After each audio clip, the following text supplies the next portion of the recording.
अर्थमंत्री अजित पवार आज राज्याचा अर्थसंकल्प 11व्यांदा मांडणार। लाडक्या बहिणींना 2100 देण्याची घोषणा होणार का, याकडे राज्याचं लक्ष। संसदीय अधिवेशनाचा दुसरा टप्पा आजपासून सुरू होणार। वक्फ विधेयक, मतदार याद्यांमधील कथित घोळासह विविध मुद्द्यांवर कोंडी करण्याचे विरोधकांचे संकेत। राज्यातील 8 साखर कारखान्यांना सरकारची हमी, कारखान्यांना 1100 कोटींचे कर्ज उपलब्ध करून देण्याचा निर्णय झाल्याची माहिती।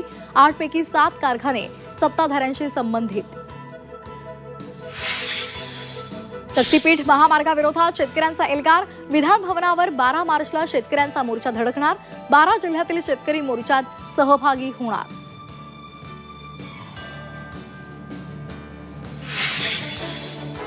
4 दिवसांपासून खोक्याभाई फरारच। खोक्याभाईच्या शोधासाठी शिरूर पोलीस ठाण्याचे 2 विशेष पथकं रवाना।